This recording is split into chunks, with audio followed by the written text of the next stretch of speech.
If you guys have never seen the channel before, I'd love it if you hit that subscribe button. We're really growing fast. I'm super happy about it, and I owe it all to you guys, so thank you so much. So guys, I should give you some context before we get into this video. It's gonna be all over the place. There's so much going on throughout the filming of this episode that I can't make a clean video on one specific thing. So I apologize in advance. Maybe you'll like it. Maybe there's just gonna be so much stuff going on in here that'll just be overload for you, but I'm not gonna be able to stay on one topic in this video. There's just that much going on here.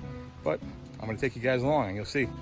First, we're getting pigs. Then we're gonna build a chicken tractor for our meat chickens. Then we're gonna order a truckload of organic compost. And we're gonna finish our lean-to roof framing. And lastly, we're gonna paint the entire house in this video. I know. Can you say overzealous? Well guys, we got our pigs home, but what a fiasco that was. You see them, they're right over there, kind of hanging out. What happened? Well, everything was going fine. Pigs were an hour away. We picked them up, put them in the truck, pooped all over me. Had to stop at the store and get a shirt, change my shirt because it smelled like pig poop and I didn't think I could make it a whole hour home smelling the pig poop. So we stopped, got a new shirt for me, came home, everything was going great. Backed the truck up to the pig pen. The four of us lifted the crate off the tailgate onto the floor, opened the gate to the pig pen. First pig ran right in. The second one, the smallest one, busted the dog crate open and took off running into the woods. So, needless to say, we spent about an hour and a half chasing down a pig through thorn bushes, and we are all cut to pieces. All four of us are cut to pieces. What we ended up doing was we grabbed some boards just to make ourselves appear bigger and kind of work towards a corner. And I ended up getting the ATV out. And once I had her out in the open, I kind of drove towards her. I had my daughter working one side, my wife working the other side, and we worked her into a corner. And we were able to just hold her there, and I kind of held her down until they can bring the crate over. Put her back in the crate. We zip tied it all, fixed it all up, and I hooked up tow straps to the crate and hooked the ATV up to the crate and towed that back here. And oh my goodness, what a procedure that was. My wife was saying, man, too bad you didn't have the camera running for that stuff. That would have made for some pretty good content. I said, yeah, it actually would have. I would have said, hey guys, why don't you fall a little more drama? She's like, I did fall about 20 times and I got cut up. She goes, on second thought, if you would have filmed that, I would have murdered you. But anyway, they're in there now. They're doing their thing. They're rooting around already. I'm kind of concerned because I want to get them to their feeder and their water. I don't think they're gonna learn how to use these nipples like right away on the pig water. So what I did is I filled up the feed trough with water, just so that's obvious for them. I did wind up putting some peanut butter on the pig nipples. Let me get you turned around, I'll show you. So water's in there. Got some peanut butter on the pig nipples. Hopefully they'll smell that and figure it out. And I just dumped a bunch of their feed right there because that's the feed that they've been on. They know it, they're used to it. You know, they'll get that smell. And I just, you know, in case they're hungry, I just don't want them to not have access to any food. But you know, eventually, obviously this is going to be used for their feed and that's going to be used for their water. But I figured just for right now, make things easy for them. They're just as, you know, nervous as we are with the whole ordeal and aggravated and whatnot. So I'm going to go ahead and give them their space and just make sure that I have stuff out that's nice and easy for them to get to. Hey pigs. All right, I'm gonna give them some space. I'm gonna go shower, but I'll go inside and do my thing. I'll come back out either tonight or tomorrow and we'll film some more and get you guys hopefully a better look at them. Hopefully they've eaten some, they've drank some water, and they'll be in a little bit more of a mood to come down and say hi to you guys. Well, we know we're getting the food, and I think they're getting the water. What's up, pigs?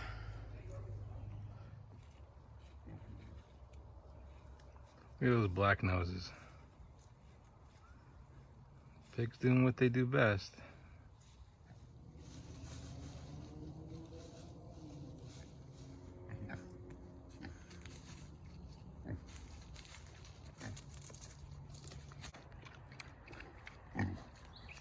So they're starting to get a little more comfortable with me. If I go up to them, they'll definitely run, but this is a drastic improvement how it's been the past day or so. They wouldn't come anywhere near this close to me yesterday, so we're getting there. Other than size, it's kind of difficult telling them apart because they both have almost identical markings on both sides of their body. It's really interesting, actually. But obviously one is about 10 pounds, maybe 15 pounds lighter than the other. So I did dump the water out of here and put feed in here. They figured it out right away. Threw them a couple eggs, they ate those. They figured out the water barrel, no problem. They've been drinking on that. I'm actually kind of surprised at how much water they drank so far. It's amazing though, in just a couple of days, what they did already. I mean, a lot of that vegetation has been taken out of here.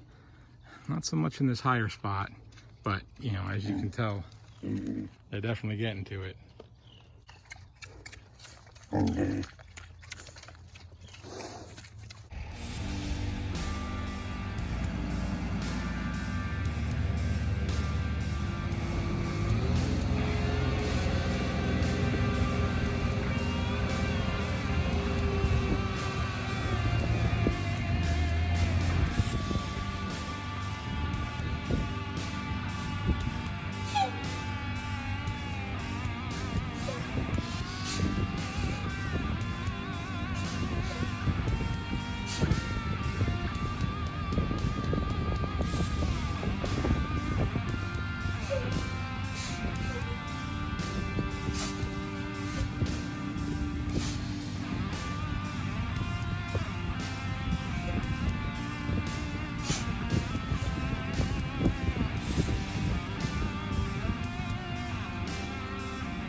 Well guys, we got 5 yards of compost delivered. Nice, beautiful, rich, black, organic compost. I'm very happy with the product. It all went so well. My ground was nice and dry, backing up. You know, the last time he was here and dropped the wood chips, we just left like foot deep trenches of tire marks in my wet soil. Now everything's nice and hard and didn't ruin any landscaping at all. Came, dropped everything off. Beautiful, beautiful day out. Left the house, made a turn, and clipped my fence and broke my my fence and my gate for my driveway. Can't catch a break. Well, that's all right. They have insurance. The driver felt pretty bad. These things happen. But I'm not sure what I want to do. We wanted to put a wood fence up, like a 3-board horse style fence in the front. I'm not sure how to work this out now because insurance is probably going to come and just, you know, replace whatever was damaged. So I don't know if I want to go ahead and you know, start working on the wood fence. Instead, I got a lot of stuff going on right now. It's kind of bad timing for this to happen, but I guess we'll figure it out. Guys, so I had this old planter over here on my porch on the wall. I guess it was before they put this overhang up on my porch, but kind of serves no purpose. In fact, every time we sit down in the chairs on the porch, you're kind of banging your head against the thing. So I took it down. I figured, why not use both lengths of it for the sides of our chicken tractor build? So that's what I'm going to do today. We're going to disassemble this. It's not exactly perfect. One side is a 2x6, as you can see here, and that's a decking board, so it's considerably thinner. It's not perfect, but you know, listen, I'm all about reusing what we have here and putting it to good use.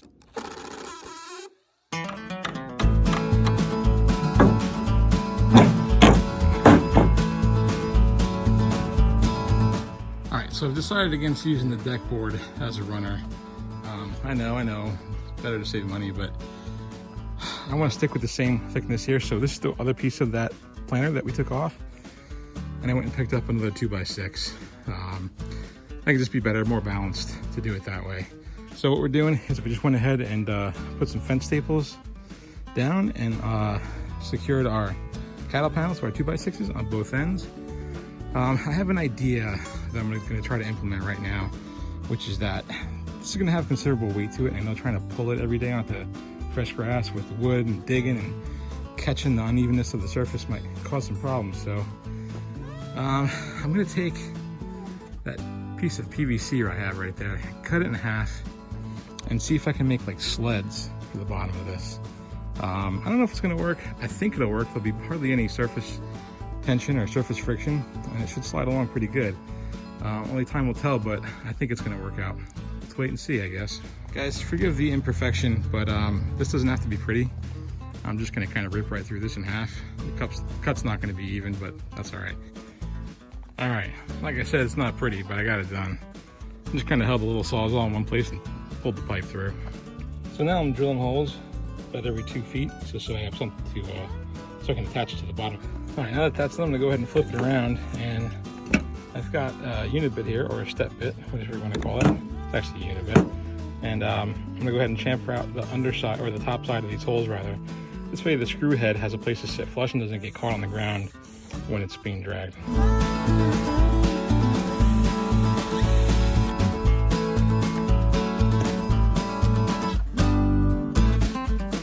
Alright, there's sled 1, fastened and secure. Repeat the same thing on the other side. Well, alright, I got two 2x4s going across that way. It's 8 foot, so we're gonna have 8 foot by 10 foot going this way. I found a screen door at a yard sale for 20 bucks. And the kind of neat thing about it already is that, as trivial as it may seem, is that it already has hardware cloth on the bottom. So that saved me a few bucks too.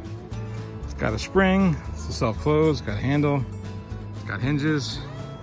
Saved me a few bucks, I'm happy with that. So I'm gonna go ahead and kind of mock up where my door frame is gonna be, using this door as a guide. And we're gonna start framing it out. All right guys, sorry I'm not filming most of this. I got my door framed out. I put some supports running that way. I'm zip tying these cowl panels together so I can get everything nice and straight when I do my centerpiece right here. I apologize for going fast and rushing through this and not doing like a tutorial, but I've got to get that lean-to finished this weekend. Today is Friday. I've got to get that done. Tomorrow's supposed to thunderstorm all day and I have to work, so I've got to get that completed on Sunday. The meat chickens barely fit in that brooder anymore. They're like fighting to get food, so I've got to get this finished ASAP. So forgive me, I'm just kind of speeding through things. All right guys, so I put some 45s in the corner to give this some rigidity and so it won't twist when you drag it. Did some supports and a center bar here. And for the top, instead of using wood that's gonna warp, I had a piece of electrical EMT conduit laying around. So I just used that, strapped it down to the top, and I use the union connector just to make it so it won't slip through the strap. Worked out pretty good. Seems to be pretty sturdy. Happy with it. Still got to put chicken wire on it. I know a lot of people will say you have to do hardware cloth, but we don't really have a problem with predation here. So I'm going to use, I have a bunch of chicken wire left over from my garden build, so I'm going to go ahead and cover it with chicken wire. 6:22, I still have some daylight left, so I think I'm going to try and do a little bit of it now, even though I'm kind of exhausted. It's been a long day. All right, well, I was ambitious and I had the right goals in mind, but I ran out of zip ties. So I also kind of ran out of chicken wire. I had just enough to do, you know, about 2/3 of this. That's enough to go all the way down, but I'm gonna have to go get another roll. Nope. Tomorrow's gonna pour and thunderstorm all day supposedly, so I didn't do my day work today so I can get this done, and I got a late start, unfortunately. So tomorrow I got to do my day work, which leaves Sunday, and that has to get done because we're having house painters come on Monday. So I don't know. Once again, short on time for these projects, but we'll pick it back up in a little bit.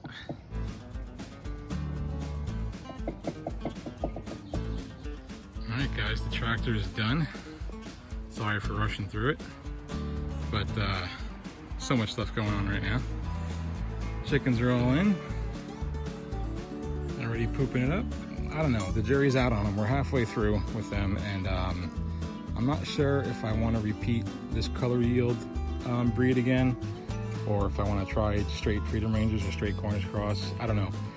This is kind of supposed to be a cross between Freedom Rangers and Cornish Cross chickens, and they have more of the trait of the Cornish Cross. As you can see, they just kind of want to lay around and eat feed. I mean, I have all this great clover. That's right, you know, my first stop with this tractor, and they don't want really anything to do with it. They pecked at it a tiny, tiny bit, and that was it. They just want to lay and eat feed all day long, pretty much. That's kind of the trait of the Cornish Cross chickens. So, I don't know, not much Freedom Ranger mixed in, I guess, but maybe we'll, you know, it's kind of too early to tell how they turn out, obviously, but we'll wait and make our judgment call for that time. But as of right now, I'm thinking I might want to try just Freedom Rangers for the next batch, and see how much longer they take to fully grow out in comparison to the Cornish cross, which I guess we will try a batch of those eventually too. But I don't have many complaints with these chickens, but I think that they it might as well be a Cornish cross for all intents and purposes. All right, the first product going on is being painted in stages. First, it was pressure washed. Then there's a masonry coating going on, which is what you see here. And then on day 3, the actual paint up here and on the trim will be done, because it's a different product than the masonry coating that we have going on here. It's just a basic exterior acrylic enamel or acrylic paint that they put on wood and trim and stuff like that. Completely different product. Anyway, I know I'm usually a do-it-yourselfer, but I happened to meet somebody professionally, a contact, who is a house painter, and he basically offered to do this for me ridiculously cheap, kind of at cost, if you will. So he's got 3 guys over here. This takes 3 days. They pressure wash, they prep doing the tape and the paint, the tape and the plastic on the windows and whatnot. And then day 2 also is this masonry stain. And then day 3 they come back and do all the wood siding and the trim and everything, get it all finished up. With my day job, this would have taken me a lot longer than 3 days. So the product that they're using on the brick itself is by Sherwin-Williams. It's called Luxon. And it is specifically for brick and masonry. It's like a waterproofing coating that really adheres. And if you guys have ever tried painting brick, know that it just, you know, the brick won't breathe. It flakes off all the time. It never sticks and lasts for a lengthy period of time. This is a completely different product designed for this. And the way I understand it, you basically have 2 options. You can use a masonry stain, which is pretty popular, which is not actually a paint at all. It just kind of like sprays onto the brick and soaks into the pores and basically turns your brick white. That's a good product. You can use that. Fly in my eye. Or the Sherwin-Williams XP Luxon stuff. All right, so today's day 3, and they're getting started up on the trim on the top, the fascia boards and the rig boards. And then they're gonna start spraying. This is actually like a wood board and batten siding. They're gonna start spraying that.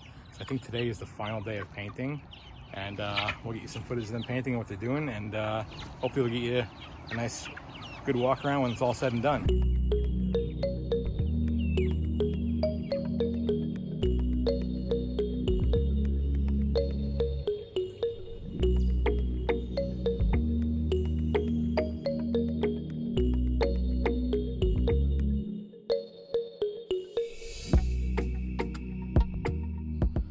Well guys, here it is. The house is all painted, and I gotta say I'm really happy with how it turned out.